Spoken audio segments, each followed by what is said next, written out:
Bentuk prasasti ini merefleksikan bentuk gunung, di mana kedudukan para dewa dan nirwana berada.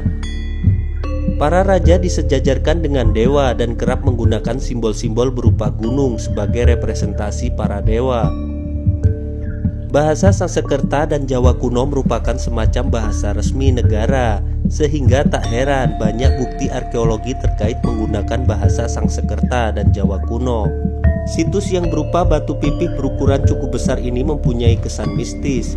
Pada zaman dulu, setiap kali burung atau hewan apa yang melintas ke atas prasasti ini langsung mati.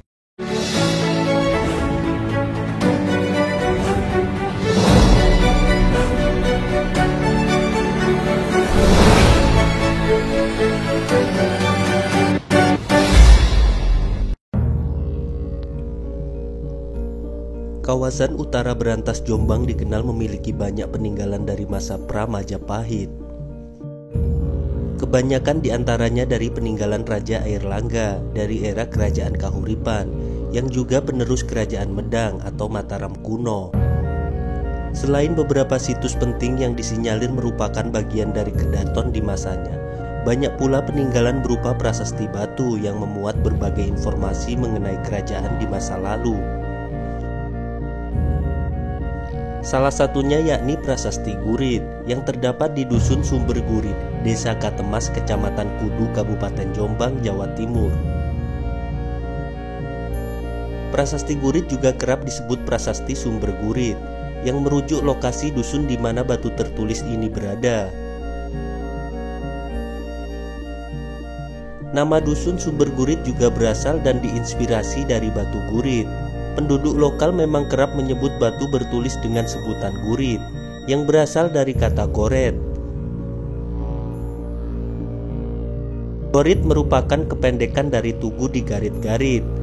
Tugu digarit-garit sendiri berarti tugu yang terdapat guratan-guratan bertulis di permukaannya. Tugu batu bertulis tersebut oleh warga kemudian disebut goret atau gurit. Prasasti Tengaran pun juga mendapatkan julukan yang sama dari penduduk sekitar. Sedangkan nama sumber yang tersemat dalam nama dusun terkait berasal dari nama sumur yang ada di dekat lokasi prasasti Sumber Gurit. Sumur dengan bahan batu bata kuno itu kini dinamai Sumur Talung Sono, supaya tidak menghilangkan julukan muda yang sempat dicatat sebagai sebutan lokasi. Bukan suatu yang mengherankan bila sebuah prasasti biasanya punya sumur kuno yang berada tak jauh dari lokasi berdirinya. Sebutan Sumber Gurit memang berasal dari sumber yang berupa sumber air dan gurit yang berupa batu bertulis yang merupakan potensi lokasi setempat. Prasasti dari masa Raja Airlangga ini dipahat di batu andesit dengan aksara Jawa kuno menggunakan bahasa Sanskerta.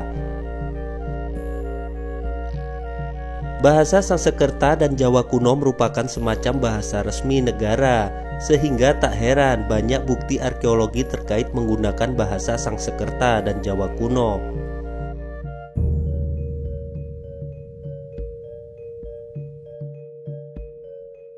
Prasasti berbentuk blok segi 5 dikategorikan dalam kombinasi bersudut lengkung dan puncak lancip dengan lekuk yang lembut. Sebuah lekuk yang kerap digunakan prasasti-prasasti dari masa Prabu Airlangga. Bentuk prasasti ini merefleksikan bentuk gunung di mana kedudukan para dewa dan nirwana berada. Para raja disejajarkan dengan dewa dan kerap menggunakan simbol-simbol berupa gunung sebagai representasi para dewa. Guratan tulisan prasasti Gurit tersusun menjadi 24 baris, masing-masing untuk sisi depan recto dan belakang verso, serta 42 baris di kedua sisi sampingnya margin. Jadi semua permukaan sisi prasasti seakan dipenuhi dengan pahatan aksara.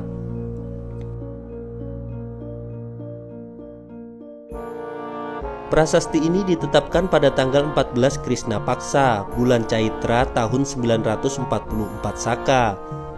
Jika dikonversikan dalam tahun Masehi berarti merujuk pada tanggal 3 April 1022 Masehi.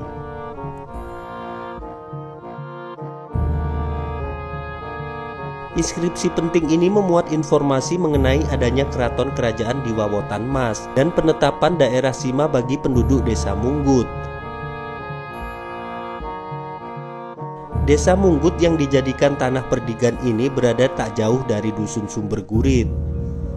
Munggut sendiri merupakan dusun yang ada di tengah hutan. Kini wilayahnya masuk administrasi Desa Cupa, Kecamatan Ngusian.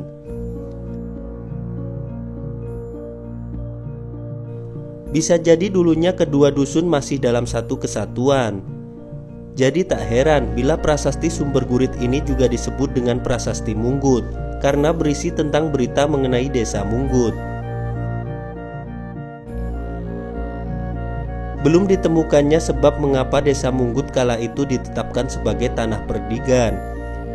Yang pasti penetapan desa Sima pastilah punya sebab tertentu, termasuk status daerah istimewa yang biasanya dibebaskan dari pajak dan upeti dari raja.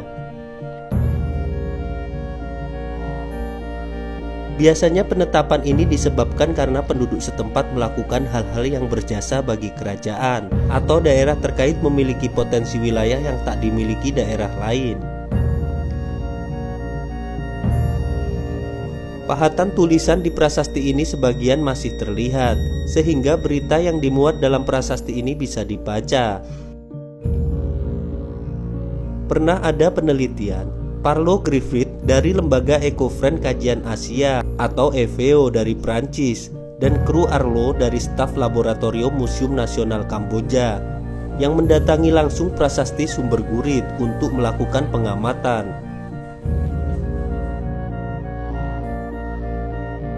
Metode pembacaan epigraf pun dilakukan dengan teknik abklats. Prasasti yang diamati dilapisi kertas singkong khusus yang dibasahi air, kemudian ditunggu hingga meresap. Kemudian permukaan kertas diberi cat hitam agar muncul tulisan Jawa kunonya. Setelah dikeringkan, baru dilakukan pembacaan. Teknik ini dilakukan dengan sangat hati-hati. Metode ini digunakan supaya peneliti bisa tetap membaca isi prasasti tanpa melukai batu tertulis yang diamati.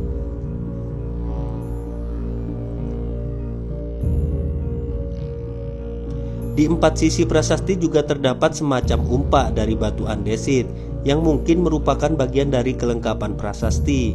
Bisa jadi umpak-umpak ini merupakan benda-benda yang ada di sekitar tugu batu tertulis ini. Sangat mungkin umpak-umpak ini dulunya merupakan penyangga pilar bangunan dekat prasasti yang mungkin menjadi peneduh tugu batu bertulis ini.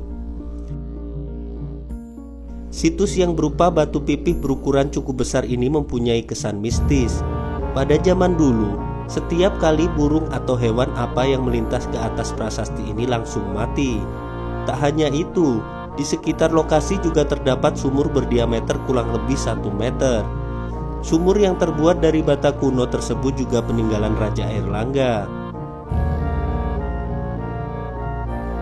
Bila digali lebih dalam, prasasti Gurit ini banyak memiliki sebutan nama, mulai prasasti Munggut karena isi dari prasasti Gurit ini juga menetapkan kebebasan pajak untuk daerah Munggut. Disebut juga sebagai Sumber Gurit karena memang terdapat sumur tua yang letaknya tak jauh dari lokasi prasasti sendiri.